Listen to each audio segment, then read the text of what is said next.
কথা না বাড়িয়ে চলে যাচ্ছি ঘটনায়। ঘটনাস্থান রংপুর জেলার কোনো এক গ্রামে। গ্রাম বললে ভুল হবে, নগর টাইপের বলা যায়। যেভাবে সামিউল ভাই বলেছেন আমি সেভাবেই বলছি।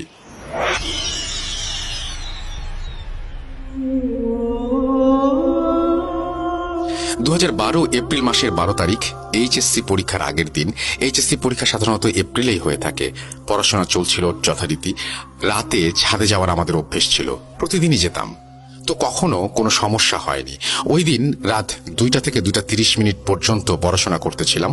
হঠাৎ অনুভব করলাম ছাদের ওপরে কেউ হাঁটছে। কিছুক্ষণ পর হাঁটা বন্ধ। আমাদের বাসাটা ডুপ্লেক্স ছিল। আমার রুমের পাশে রুম ছিল আমার চাচ্চুর। পরপর 3 দিন একই ঘটনা ঘটেছে একই সময়ে। চতুর্থ দিন আবার হাঁটার শব্দ পাচ্ছি। শব্দ ফলো করতে করতে আমি হাঁটতেছিলাম ওপরের ছাদের দিকে তাকিয়ে, এবং যে স্থানটিতে গিয়ে শব্দ থেমে গেছে সেই স্থানে সোজাসুজি গিয়ে দাঁড়ালাম। যেখানে দাঁড়ালাম জায়গাটা একটু অন্ধকার টাইপের। আমি সামনে তাকাতেই আঁতকে উঠলাম। কে যেন ওই ঘুটঘুটে অন্ধকারের মধ্যে দাঁড়িয়ে আছে ওইখানে, ভয়ে ভয়ে। আর একটু সামনে এগিয়ে বুঝতে পারলাম আমার চাচ্চু। ওনাকে খুব ভীত সন্ত্রস্ত লাগছিল। আমাকে দেখে চাচ্চু জিজ্ঞাসা করলো আমি এখানে কি করছিলাম। আমি পাল্টা প্রশ্ন করলাম, কোনো শব্দ শুনতে পেয়েছো কি ছাদে হাঁটার? ওটা ফলো করছিলাম। উনি বললেন উনিও ওটাই করছিলেন। আমাদের দুজনের দরজায় কাছাকাছি। তো যেটা বলছিলাম, ছাদের ওটা হাঁটতে হাঁটতে একটা নির্দিষ্ট জায়গায় এসে ভ্যানিশ হয়ে যায়। ছাদে গিয়ে দেখার মতো কারো সাহস হলো না ওই দিন। পরের দিন সকালে আমি মাকে জিজ্ঞেস করি, তুমি কখনো ছাদে কারো জোরে সশব্দে হাঁটার শব্দ পেয়েছো কি? মা বললেন, না তো, হয়তো চোর হবে, হয়তোবা তুমি ভুল শুনেছো। আমি বললাম, চোর হলে এমন শব্দ করে হাঁটবে না, বা চোর ওপরেই বা উঠবে কি করে? জানালার কাছের গাছটা থেকে সহজে ওঠা সম্ভব নয়। আর যদি ওঠেও তাহলে আমাদের কোনো কিছু মিসিং হয়ে যাচ্ছে, বা ইভেন ছাদের কোনো কিছু কমে যাচ্ছে। মা আর কিছু বললেন না, মনে হলো কিছু লুকানোর চেষ্টা করছেন। তো আমার পড়ার টেবিলটা যেখানে, সেই সোজা জানালার বাইরে একটা নারকেল গাছ। গাছটা আমার জানালা থেকে 1 হাত ডিস্টেন্সে হবে। আমার কাছে মনে হতো নারকেল গাছে কেউ বসে আমার দিকে তাকিয়ে আছে। কিছু দেখতে পেতাম না, কিন্তু ফিল হতো কেমন যেন। আমার পেছনে ছিল মিরর। মিররেও মনে হতো কেউ আছে এবং আমার দিকে তাকিয়ে আছে। হরর সিনেমাতে আয়নার সামনে সাধারণত পর্দা থাকতো, যেটা সরালে কিছু একটা বেরিয়ে আসতো বা দেখা দিত, কিন্তু আমার আয়নার সামনে পর্দা ছিল না। আর পর্দা থাকলেও আমি অবশ্য রাতে সরাতাম না। যেহেতু জানালার ওপরে সানশেড এবং ওইখানে একটা লাইট সেট আপ করা, আমি ওই লাইটটা জ্বালিয়ে ঘুমাতাম ভয় একটু কম পাওয়ার জন্য। আপনাদের তো উত্তরবঙ্গের ঠান্ডা সম্পর্কে আইডিয়া আছে, কিরকম ঠান্ডা। জানুয়ারি শেষের দিকে দেশের সর্বনিম্ন তাপমাত্রা থাকে এই রংপুরে এবং তেঁতুলিয়ায়। আমি শুনেছি এখানে সর্বনিম্ন তাপমাত্রা ছিল 2.7 কোনো একটা সময়ে। ওই দিন অবশ্য অত কম ছিল না, তারপরও যা ছিল তা কম নয়। আমি 2টা কম্বল গায়ে দিয়েছিলাম। বিছানার একটা দিক জানালার কাছাকাছি ছিল, মানে দেয়ালের সাথে। পড়তে পড়তে আমি কখন ঘুমিয়ে গিয়েছিলাম ঠিক খেয়াল নেই। হঠাৎ করে ঘুম ভেঙে যায় গভীর রাতে। সময়টা রাত 3টার মতো হবে। আমি রুমের লাইট জ্বালাতে যাব বলে বিছানা ছেড়ে উঠতে যাচ্ছিলাম। হঠাৎ চোখে পড়লো কেউ একজন দাঁড়িয়ে আছে ঠিক আমার বেডের পাশেই, কিন্তু ঠিক বুঝতে পারছিলাম না কে। আমি মৃদু শব্দে জিজ্ঞাসা করলাম, কে? কিন্তু কোনো রেসপন্স নেই। জিনিসটা আমি অবয়ব বলতে পারবো না, কারণ সম্পূর্ণ স্পষ্ট একজন হিউম্যান শেপ ছিল সেটা। যখন মুখের দিকে তাকালাম আমি বুঝাতে পারবো না কি দেখেছি। আমি দেখতে পাচ্ছি ঠিক আমি দাঁড়িয়ে আছি আমার সামনে। আমার শরীরের ভেতর একটা শিরশিরে অনুভূতি হচ্ছিল। আমি ভাবলাম হয়তো ঘুম থেকে উঠেছি তাই হ্যালুসিনেশন হচ্ছে, কিন্তু না, তা নয়। দুবার চোখ কষলে আমি কোনো পরিবর্তন দেখলাম না। দাঁড়িয়ে আছে। এবার সে আমার দিকে তাকিয়ে হাসছে। তো আমি ওটার দিকে তাকিয়েই ছিলাম কিছু সময়, বিষয়টা স্বাভাবিক করার জন্য, এবং ভয়ে আমি আমার দেয়ালের দিকে তাকালাম। আমার মনে হলো হৃদস্পন্দন বহুগুণে বেড়ে গিয়েছে। আর ওদিকে তাকানোর সাহসও পাচ্ছি না, কিন্তু কিউরিওসিটিও যাচ্ছে না। একটা বিষয় কি, নিষেধ বস্তু বা দুর্লভ বা যেটা করা উচিত নয় সেটার প্রতি আমাদের আগ্রহ বেশি। যাই হোক, আমি তাকালাম। এবার আমি আর কিছু দেখতে পেলাম না। সামনের দিকে বা রুমের বাইরে এগোতেও সাহস পাচ্ছিলাম না। সময়টা ছিল বাটন ফোনের। আমি প্রথমে আমার বাসার সবাইকে এবং পরে বন্ধুদের এক এক করে ফোন দিচ্ছিলাম। কেউ আসতে পারুক আর না পারুক, কথা বলতে বলতে একটু সামনে এগুলেও কিছুটা সমস্যা হবে, কিন্তু কেউই ফোন ধরছিলেন না। এটাই স্বাভাবিক, কারণ রাত অনেক। নিরুপায় হয়ে এবার রিস্ক নিলাম। আমি আবার কিছু দেখতে পেতে পারি এই ভয়ে চোখ বন্ধ করে দরজা পর্যন্ত গিয়ে দরজা খুলে বাইরে বেরিয়ে আসি। এটা ছিল আমার প্রথম অভিজ্ঞতা। এই ঘটনা যখন বাসায় জানালাম, বাসা থেকে পরের দিনই একজন হুজুর ডাকা হলো। হুজুর অনেকক্ষণ সময় নিলেন, এরপর আমাকে জানালেন এই সমস্যা স্থানের শুধু আপনার ওপরেই হয়েছে। কারণটা হচ্ছে ওর গায়ের ওপর বাথরুম করা হয়েছে। এটার কারণে সে রেগে গিয়েছে এবং আপনার ওপরে ভর করেছে। জিনের গায়ে নাপাক জিনিস লাগলে তারা ক্ষিপ্ত হবারই কথা। পরে আপনি যদি ফ্রেশ হয়ে রুমে থাকতে পারতেন তাহলে সমস্যা হতো না। এরপর আমি অনেক দিন মালয়েশিয়াতে ছিলাম। ওখানে আমাকে প্রচুর সমস্যার সম্মুখীন হতে হয়েছে, যার জন্য আমি বাংলাদেশ থেকে বাধ্য হয়ে তাবিজ নিয়ে বালিশের নিচে রেখে ঘুমাতাম। যাই হোক, এই বিষয়ে পরে আসছি। আমি তখন বাংলাদেশে, সালটা 2015 হবে, সময়টা ঠিক বলতে পারছি না। আমি খুব অসুস্থ ছিলাম, যার কারণে মা আমার সাথে ঘুমিয়েছিল।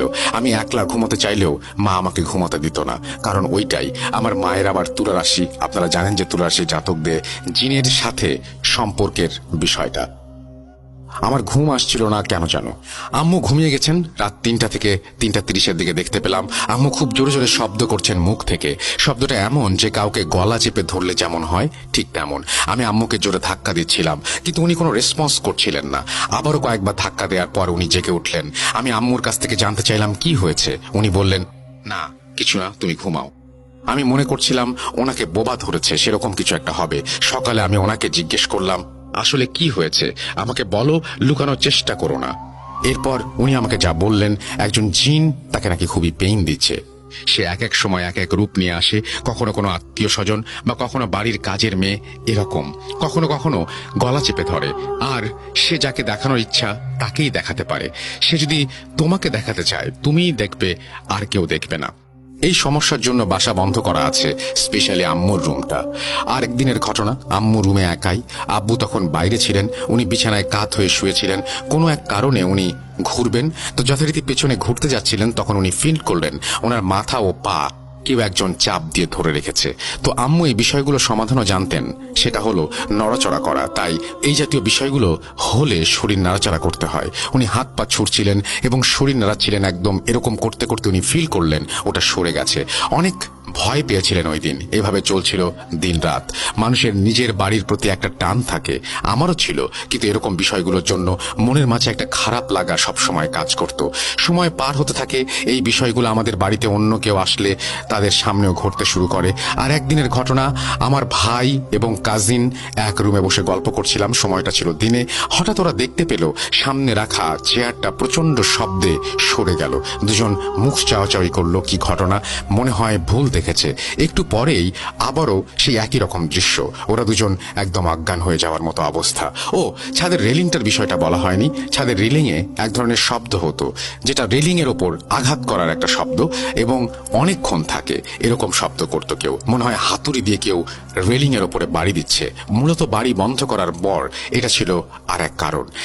প্রতি রাতেই এই বিষয়টা ঘটতো। সাহস করে আমি একদিন চাচ্চু ছাদে যেতাম, কিন্তু ছাদে গিয়ে কখনো কাউকে পাওয়া যেত না। এই রেলিং এর শব্দে বাড়িতে যারা থাকতো তারা ঘুমাতে পারতো না ঠিক মতো। তবে আমি অভ্যস্ত হয়ে গিয়েছিলাম। আবার এমন কিছু শব্দ যেটা হচ্ছে কোনো বয়স্ক লোক ছাদে লাঠিতে ভর দিয়ে হাঁটলে যেমন ঠক ঠক শব্দ হয় তেমন। আমি মালয়েশিয়াতে একদিনের ঘটনা, আমি আমার বন্ধু একসাথে থাকতাম অনেক দিন। একই বিছানায় আমরা ঘুমাতাম। ও আমার বিষয়ে কিছুটা জানতো। যথাসময়ে আমরা ঘুমাতে গিয়েছিলাম। আমি একটু আগে ঘুমিয়ে পড়েছিলাম। অনেক রাতে আমার বন্ধু চিৎকার করে লাফিয়ে ওঠে।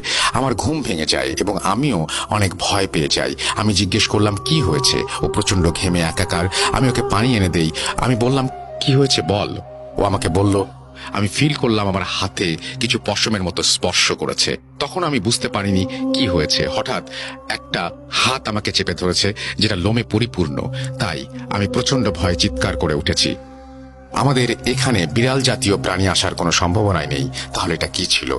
আর এই ব্যাপারটা আমার সাথে ঘটেছে স্বপ্নের মাঝে, কিছু একটা আমার ভেতরে ফিজিক্যালি চলে আসা। একদিনের ঘটনা, আমি রাত্রে ঘুমিয়ে আছি। আমি হঠাৎ স্বপ্নে দেখলাম একটা ছায়া জানালার গ্লাসের ভেতর ভেদ করে আমার কাছে চলে আসলো এবং গলা চেপে ধরলো। আমি গলা ছাড়ানোর চেষ্টা করছি এবং এত ছুটে যাওয়ার চেষ্টা করছি, কিন্তু কোনোভাবেই ছাড়াতে পারছিলাম না। আমি গোঙাচ্ছিলাম। পরবর্তীতে আমার ঘুম ভেঙে যায়, কিন্তু আমি অবয়বটার মুখ দেখতে পাচ্ছিলাম আর চিৎকার শুনতে পাচ্ছিলাম। সাথে লা ইলাহা ইল্লা আনতা সুবহানাকা ইন্নী কুনতু মিনাজ জালিমিন পড়ছিলাম। পরে আমার ওই রুমমেট ফ্রেন্ড আমাকে ধাক্কা দেয় এবং সবাই আমার রুম থেকে চলে আসে। তখন ওটা চলে যায়। একটু পর আমিও কারোর সাথে কথা না বলে আবার ঘুমিয়ে যাই। আমার চোখ তখন রক্তের মতো লাল ছিল। আমাদের বাড়িটা নিয়ে কিছু কথা না বললেই নয়। আসলে অনেক পুরনো একটি বাড়ি ভেঙে তৈরি করা হয়। জানা যায় যুদ্ধের আগে এখানে হিন্দু ধর্মাবলম্বী থাকতো যাদের অনেককে মেরে ফেলা হয়েছিল এবং কেউ কেউ ইন্ডিয়াতে চলে গিয়েছেন। তো যেটা জানা যায়, অবঘাতে যেসব মৃত্যু বা হত্যা হয় সেসব থেকে এরকম আত্মা ঘুরে বেড়ায়। যায় না এখানে যারা আসে তারা কি সবাই মৃতদের আত্মা নাকি কোনো জিন।